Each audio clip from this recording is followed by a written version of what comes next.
नमस्कार बंधुरा शुभ सकाल जयंतीज फूडबुक एंड ब्लग्सের নতুন একটি ভিডিওতে আপনাদের সবাইকে অনেক অনেক স্বাগত জানাই। তো নতুন একটি সকাল নতুন একটি ভিডিও দিয়ে আজ দিনটা শুরু করছি। তো এখন বাজে 6টা। তো আমি ঘুম থেকে উঠে আমার ছেলেকেও তুলে দিয়েছি।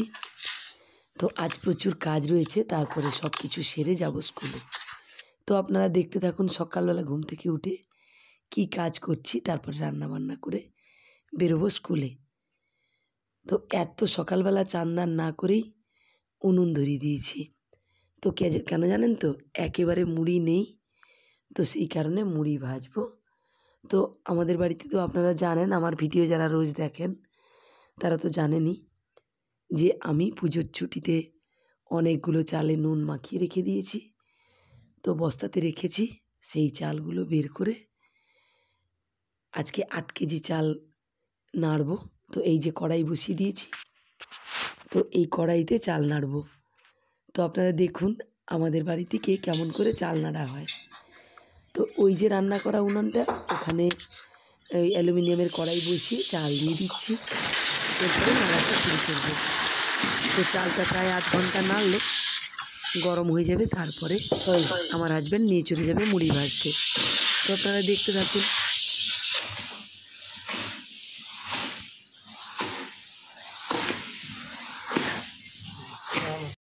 তো আমাদের বাড়ির দিকে দেখুন এইভাবে চাল নেড়ে মুড়ি ভাজতে দেওয়া হয়।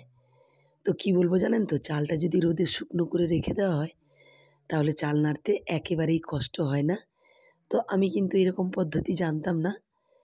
তো প্রায় 5 বছর আমি শিখেছি এরকম করতে, আর এইভাবে চাল নাড়লে অনেক কম সময়ে দ্রুত মুড়ি ভাজা যায়।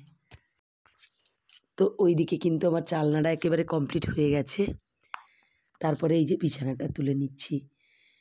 তো কাজ একেবারে রুটিন মাফিক না করলে সত্যি কাজগুলো শেষ করে বাইরে বেরোতে একেবারেই পারবো না।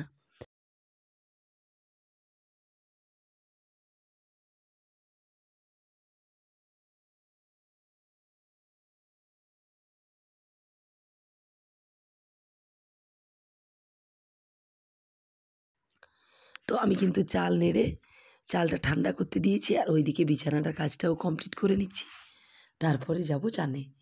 তো চান দান করে অনেকগুলো কাজ রয়েছে। তো আজ আমি দেখাচ্ছি আপনাদের কি কি কাজ আমাকে করতে হয়, সেগুলোই আমি শেয়ার করছি। আপনারা দেখতে থাকুন, আর বেশি বকবক করব না। তো ওইদিকে কিন্তু চান দান করে আমি চলে এসেছি পুজোটা দিয়ে দিতে। তো পুজোটা কমপ্লিট হয়ে গেলেই আবার একটা অন্য ধরনের কাজে লেগে পড়ব। তো আপনারা দেখতে থাকুন। তো রোজ দিন ঘুম থেকে উঠে এটাই ভাবি যে আজ অনেক দ্রুততার সঙ্গে রান্নাবান্না করব, পুজো অর্চনা কমপ্লিট করে দেবো, কিন্তু সে আর হয় না। একের পর এক কাজ আসতেই থাকে, তো সে কারণে দেরি একটু হয়ে যায়। তো এখন কিন্তু বাজে 7:10 মতো। তো আমি দেখুন ফুলের সাজি, আমার বাড়ির সামনে যে ফুল হয়েছে তুলে নিয়েছি।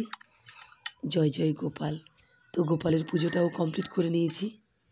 তো গোপালের কাছে আমার দিনরাত্রি একটাই চাওয়া, সবাইকে ভালো রেখো, সুস্থ রেখো। আর আমার কোনো কিছুই চাওয়ার নেই তোমার কাছে গোপাল। তো এই যে দেখুন পুজো কমপ্লিট করে এসে চলে এসেছি, দুধ চা একটু বানিয়ে ফেলেছি। তো একজন আমাদের বাড়িতে এসছেন, তো ওনাকে চাটা দেবো বলে বানিয়েছি। আর বাবা তো ওইদিকে রোদে বসে আছে। তো আমি দেখুন সোজা চলে গেছি, ওই যে গরুকে জল খাওয়াচ্ছি।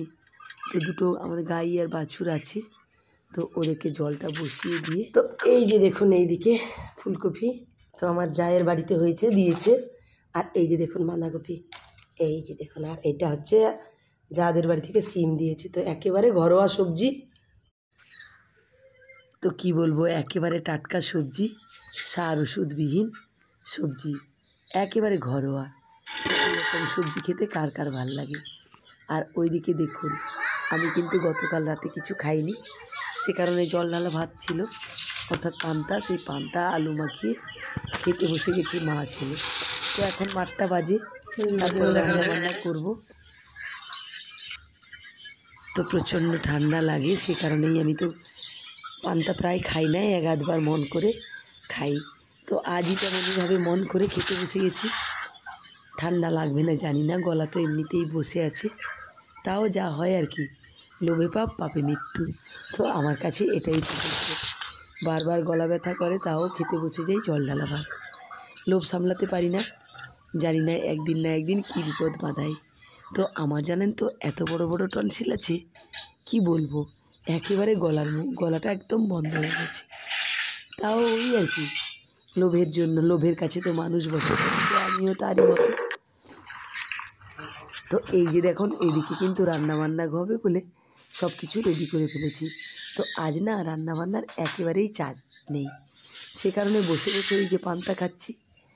আর ওইদিকে দেখুন মা কিন্তু রান্না করবে মাংস। তো বাবা আমাদের দেশি মুরগি নিয়ে এসছে, তো সেই দেশি মুরগির ঝোল মা রান্না করবে। মাকে রেডি করে আমি ওই যে মাঠে গরু দিতে চলে গেছি। তো আমার বাড়ির কাছেই মাঠ আছে, সেখানেই আমি গরুটাকে বেঁধে দিয়ে চলে এলাম। আর ওইদিকে কাপড়গুলো ভিজিয়ে রেখেছিলাম সেটাও কেচে নিচ্ছি। তো যেহেতু রান্নাবান্না নেই, সেই কারণে তার বিকল্প কাজও আমার আছে।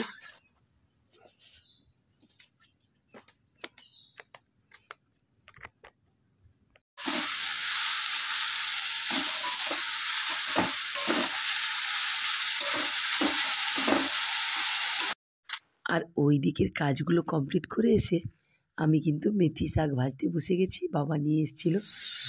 তো আজ এই শাক ভাজা আর মাংস, আর মার তো মাংস হয়ে গেছে, রান্না একেবারে কমপ্লিট। তো এইগুলো দিয়েই আজ খাওয়া দাওয়া করব। তো খাওয়া দাওয়া করে যাব স্কুলে। তো কি বলবো, একেবারে ছোট্ট একটি ভিডিও আপনাদের সঙ্গে শেয়ার করলাম। তো যদি আমার ভিডিও ভালো লাগে তাহলে প্লিজ একটা লাইক কমেন্ট করতে ভুলবেন না কিন্তু। আর ওইদিকে দেখুন আমি থালিটাও সাজিয়ে নিয়েছি। তো এই ছিল আমার আজকের ভিডিও, আজকের মতো টাটা।